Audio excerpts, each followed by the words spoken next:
try that again. Hi, guys. I'm going to try and leave my hair down, but I've been footsing with it today. So, welcome to What's in the Box Wednesday. Old things and a special announcement. Yay! Yay! So guess where I am? I'm in the new space. We've dubbed it the parlor. Welcome to the parlor. So I'm going to show you some things in here, and I have them. You guys are going to be really excited for this. I know I am. So I did do something this morning that has like thrown my whole day out of whack, but in like an interesting way. So I read an article about ways to like stimulate your brain and get out of like routines and ruts. It'll help you like remember stuff better, create these new, I don't know, it's sciencey stuff, connections, whatever. And one of them is to do things with your opposite hand, your other hand, that you, for everyday tasks. So, brushing your hair, brushing your teeth.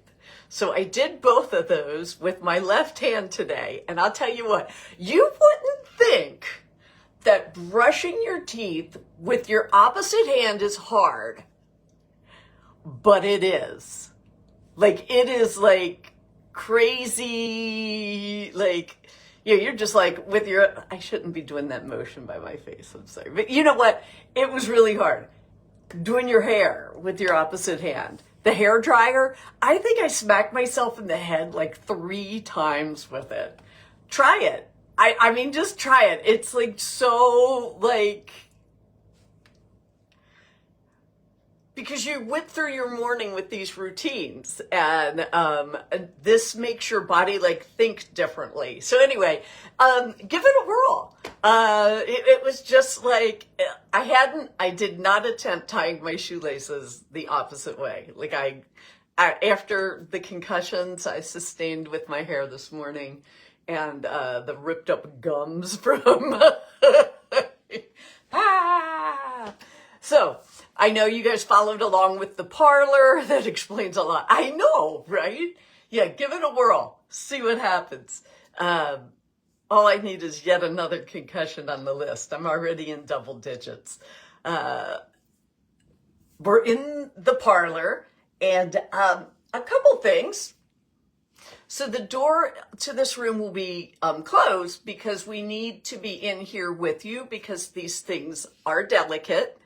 And what I'm going to tell you, I'm not being grumpy about, but I did have people like say, well, why can't I just go in there? And I'm going to show you something. And then I'm going to say, because this is why. So these are gowns from the 1870s through the 1930s, 1940s. I have some newer pieces. They're couture. They're not as delicate. So we opened a week or two ago with this space, and it has the please, it's shown by request, kindly ask for assistance. And we had the door open with the bell, and we would come back to help. But let me show you. So I have these amazing vintage hose, stockings. And at some point, before I could get back here the other day, someone had the drawer open and handled them. And I want to show you what happened. Now, these were not snagged. These were in pristine condition. And you see all the snags, and you know what did that? Someone just running their hands down them who had like rough skin. So these amazing vintage black seam hose that have been around for a really long time unharmed are now and I'm going to sound cranky, junk. So that is why. And it's not because I don't want people to see them or experience them or learn about them. It's antique and delicate garments need to be handled in a certain way. And that's why. And I am happy to share and educate and that. But anyway, I didn't come on here to gripe, but I wanted to explain why the door is closed. This is the one section in the shop where we need to be with you to do it. And it is shown by appointment also. So if you want to make an appointment, we can staff up for that as well. So I want to show you a few things in here. So I'm not even sure where to start. We'll just grab this because I got the drawer open. And I love the parlor. The glow is so amazing in here, and the feedback has been awesome. Did you know there was a time when paper dresses were all the rage? Paper dresses. Yes, literally a dress made out of paper. Hang on, I'll show you one out of the package.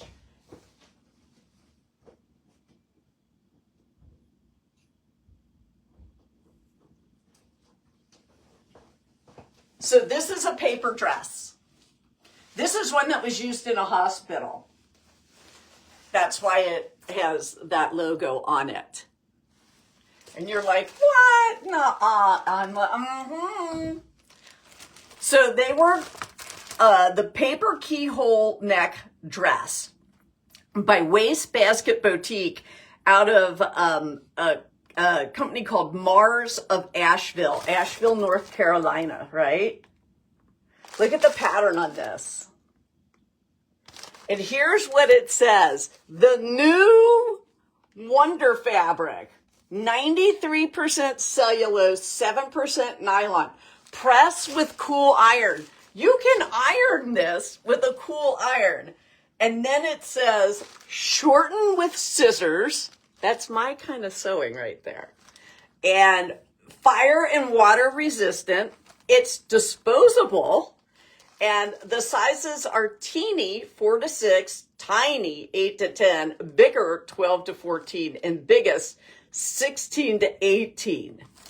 Now, you are not to wash this because it's specially treated as a flame-resistant garment.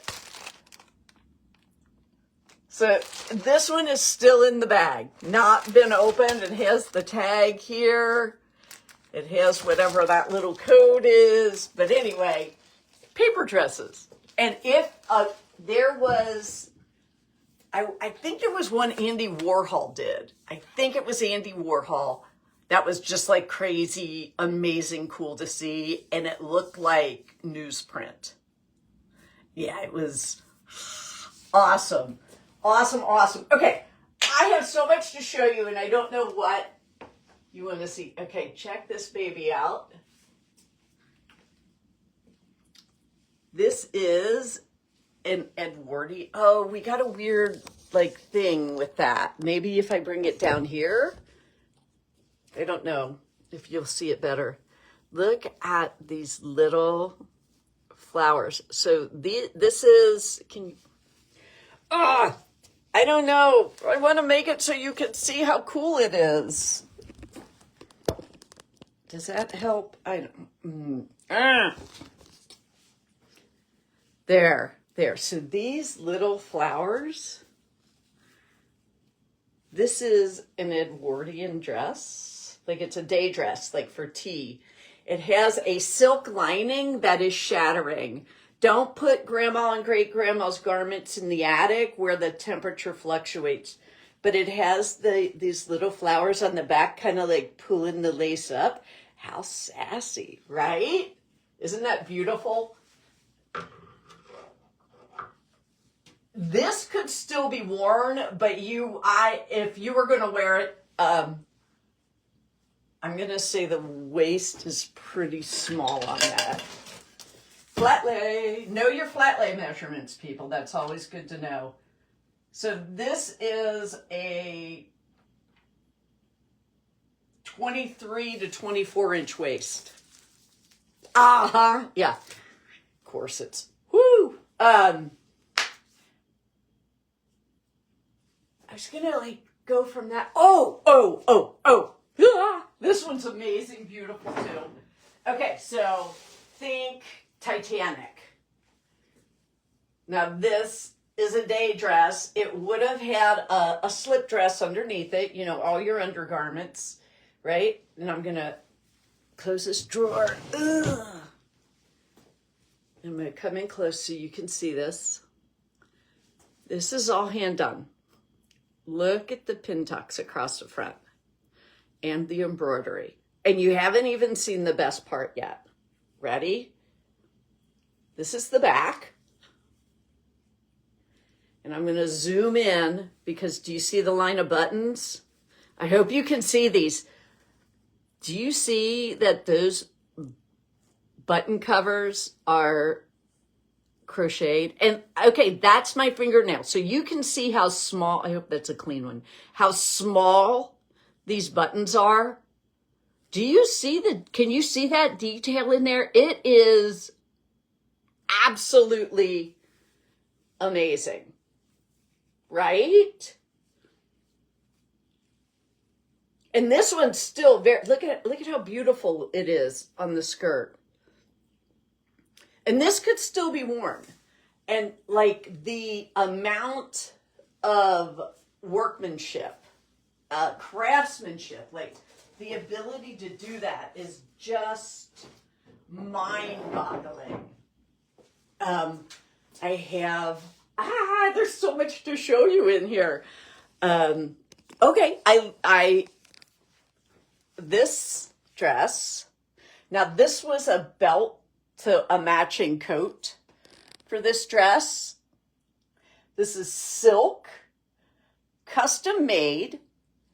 And do you see this amazing work here? So this is little tubes of linen with silk over them that is then hand stitched.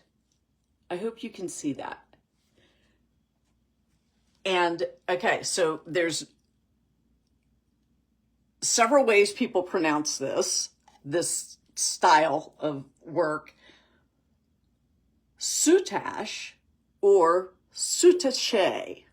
So I even looked it up and had like the voice pronunciation thing because we all know, if you ever heard me on the radio, that's not my strong suit.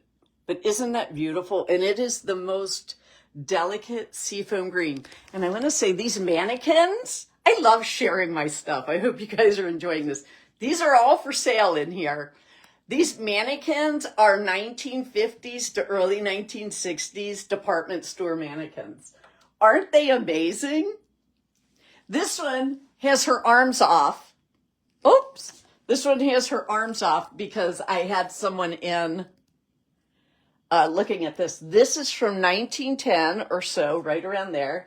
It is a daytime tea dress. It would have had, again, a slip dress underneath it. And this, again, is all hand done. Excuse me, sorry about that. Isn't it beautiful? This is all hand done. Look at that. So this is coming apart. This could still be worn if I was going to wear this. If I could fit in this, if I was going to wear this, I would have a seamstress make a panel that goes on the back side of this to keep that from pulling anymore. Or I might think about doing some black embroidery floss just to try to reinforce it so it matches. But this is so stunning all the way down. Look at this. Like, so it looks like, see how they did that? It looks like it's 2 layers here, but it's not. It's like an illusion. It's an illusion. So, okay, check out that old ad. Look at that. I mean, like, yes, this is from 1926 with the moon. That's a killer ad. Okay, very much Downton Abbey. This is a day coat So they would have had their day dress underneath it. And then they would have wore this around the house, possibly for an informal tea kind of thing. Does that make sense? And all of that. And okay, I'll show you one more and then I'll tell you the big announcement. Okay, so see this? This is really cool. So definitely like very loose, not structured. So, you know, the 20s, we saw the flapper dresses that weren't as structured, more straight. Women started to go without all the restrictive undergarments. But the other thing that started to happen in the late 20s and the early 30s was women started they started to play tennis outdoors, and these fashions allowed them to move more freely, going to the beach and actual frolicking and not just sitting under an umbrella in your 15 layers. So all of that was happening. So you kind of see the more sporty look. This is the end of the 20s into the 30s. So the traditional flapper dress that we think of, you're seeing it transition into the 30s with the sporty look. And these are called, that style of pleating that's called knife pleats. Very beautiful. So you saw that happening. And then, okay, so think of the 30s fashions and then into the 40s, where everything is just, it's cool to see as things progress, like all the changes and all of that.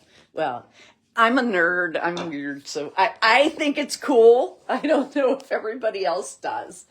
Okay, so I know this wasn't you know what? I was going to say it wasn't a traditional What's in the Box Wednesday, but we're going to make it one right now. Because, you know, if there's a hat or something like that, I'm going to put it on my head. So this is another piece I have in here. This is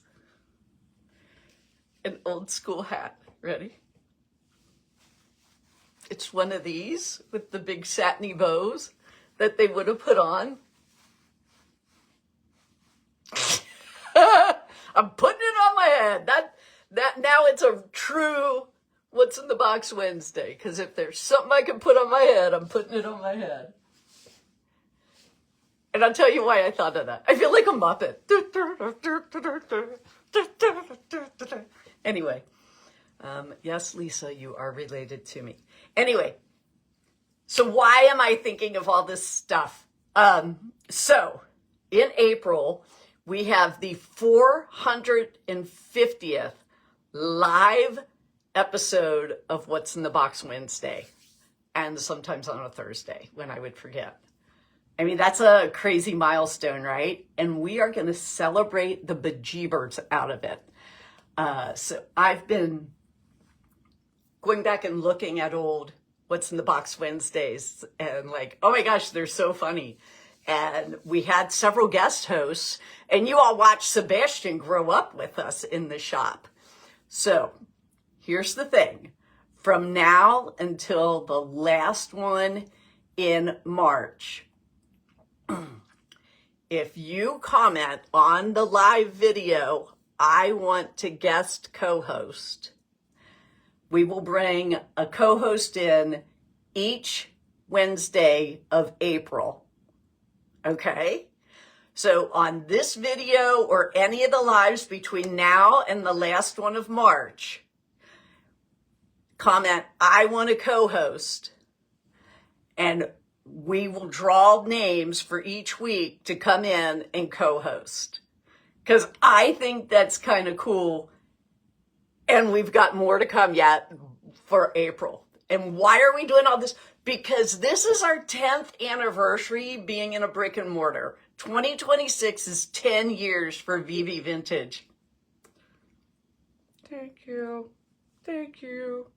It doesn't do the heart thing anymore. I need to figure that out. Doesn't do that either. Dang it. Anyway. So comment, I want to guest co-host, just like we used to do all the time.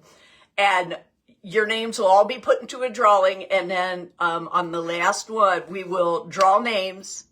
and we will announce who can come in to do the guest co-host. We've got a ton more stuff. Every month we have at least one special thing happening for the 10-year celebration.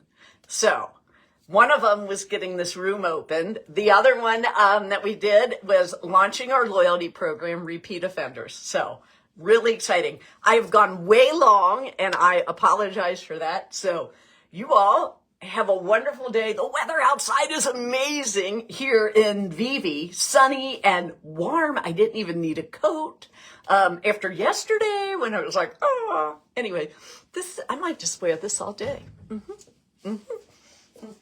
No, I won't. No, I won't. Anyway, I lied. Liar. And when I was watching those videos, I was cracking up because like some of the stories I told, I'm just like way oversharing. And hello, I just did it all again today. All right, you guys, I hope you enjoyed this little peek and explanation behind the scenes here at the parlor and our announcement. So you guys have a great day. Enjoy the sunshine. We are here today through Sunday and after hours and Monday, Tuesday by appointment. Okay? All right. See you. Bye.